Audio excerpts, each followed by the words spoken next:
Hi, it's Hans at happierman.com. Today's topic is best songs for aging men. Well, when I'm thinking about songs for me and you as aging men, I like to think of it in terms of songs that help to clarify that we don't have a lot of time left, and that if you want to try to enjoy your life, you better get busy on that. If you read my website at happierman.com and see any of my other videos, that's kind of the common theme. To become a happier man is you better start doing stuff that makes you happy. And if you got stuff in your life that's really wrong, you better do something about it. So these songs, I knew some, and then there's some that I just kind of discovered, and I'm going to try to find a few more. I'll try to put it onto an article, so it's right there for you. But basically, there's a couple songs by like these aging stars, singers, and they're singing. Basically, they know that they're at the end of their life. And the songs are cool because obviously they're great singers, and they've lost the range in their voice, and they don't sound nearly as good as when they were younger men. But, old men, their voices, the old men, your voice gets weak when you're old, man, which is a big sign that you're getting old, when your voice gets weak. Soft, hoarse, and all of that, and you lose the range that you had. But anyway, they're singing, and you still love them because, they're your singing heroes, and they're giving you a little bit of a glimpse into what life is like when you're dying. And that's what I'm kind of getting at. They're giving you the glimpse of a dying man, and he's trying to give you this little bit of a gift, a little bit of a glimpse into what it's like. And that's what's really cool about these songs is, we see it, and it's sad, and it's terrifying, and it's inspiring too. And I want you to take away the inspiration part of it, meaning if you've got any time left, God dang it, get busy and do some stuff for yourself. It's just, the death is coming for you just like a frickin' freight train. And the more they talk about how long we're living, the more you know that it's a stupid lie, that you only have a brief moment, and you better get busy in the living. So I'm 56. I have another video about, maybe for men 75, and if you make it to 75, that'll be darn nice. 56 to 75, 19 years. Ooh, that's not too many years for all the things that I want to do. What about you? What about you?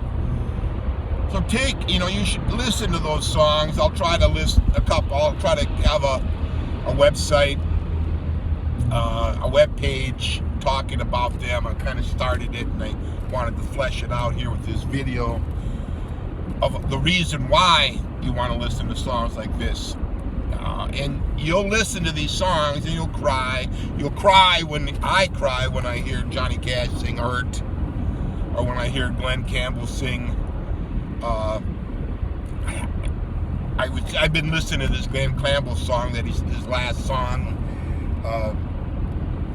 and now I can't remember the name for you, but look up Glenn Campbell dying song, and should pop right up, and I'll put it on the webpage. But anyway, Glenn Campbell, he's singing this song. He's in the beginning stages of dementia, so it kind of leads you on about yeah, he's not going to remember anything when he's fully got the dementia and the Alzheimer's. And this is coming for you, right? If you're going to die, you might as well do a little bit of living between now and then. And it's hard to compare, our lives to those singing stars. Yeah, those guys are wealthy beyond belief, famous beyond belief. They've had incredible lives, but they still die. They still die. And, you probably have some sort of an argument arguing against me, saying, well, those singing stars, they had bad habits, terrible vices, they went crazy on the drugs, and they felt the pressure of the fame, and they had sex with way too many women, and they stressed themselves in those fashions.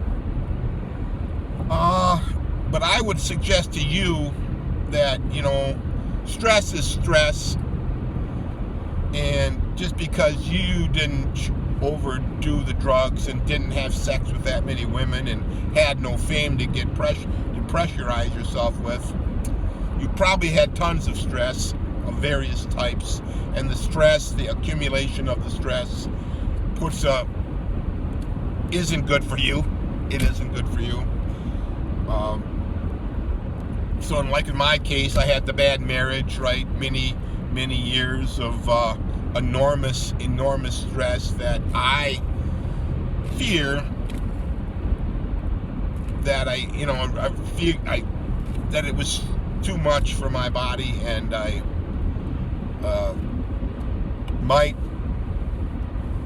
it feels like it's the meet your maker type of stress, but I feel good now. But yeah, the accumulated stress, I've had enormous stress related to work and lack,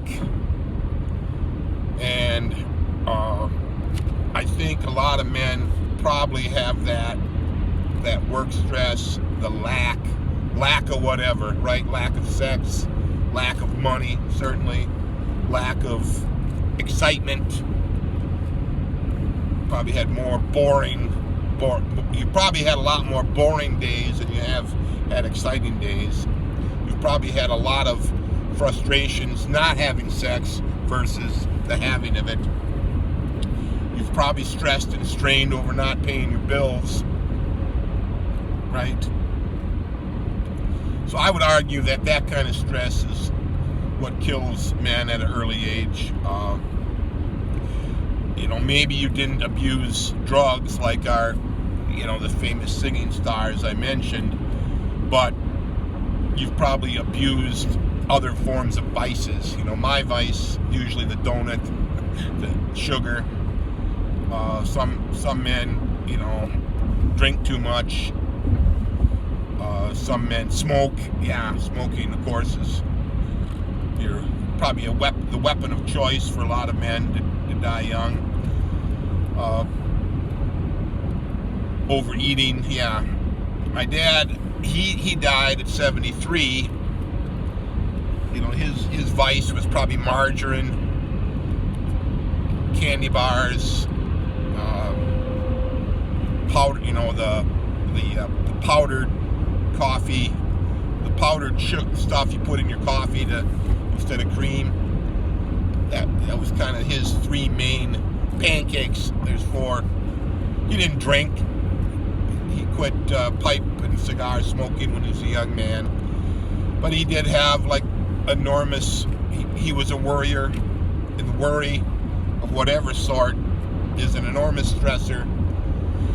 And I feel bad because part of the reason he worried was me, right? I had the bad marriage, and I needed his help to get through it, to get out of it, and to work my way out of it. And I'm forever thankful for him being there as my rock, as my therapist, as my helper.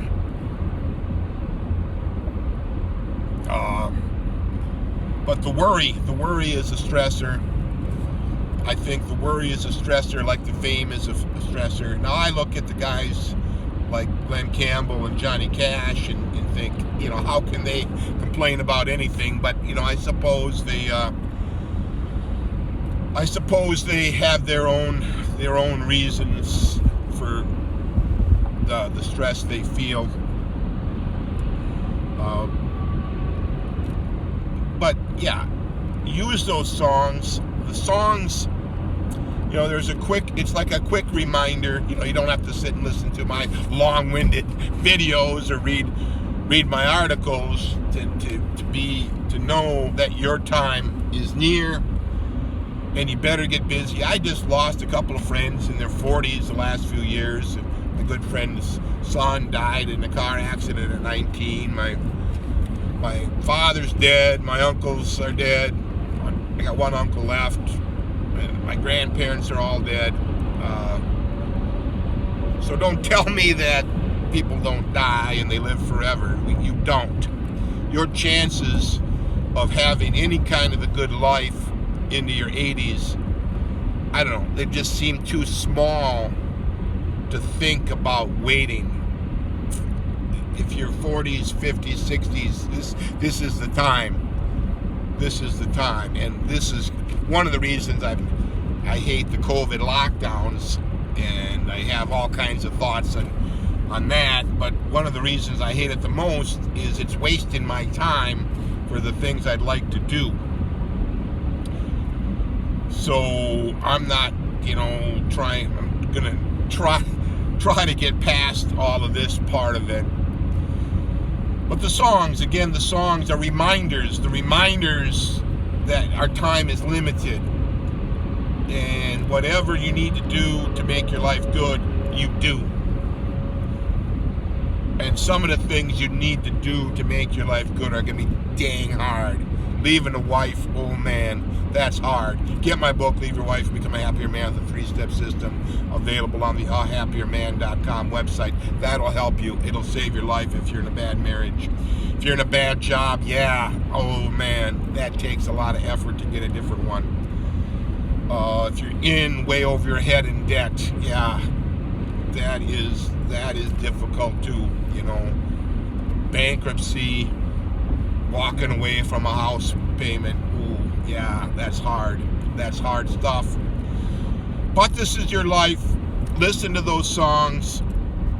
Take some inspiration where you can get it, and get busy on having a happier man life. All for now.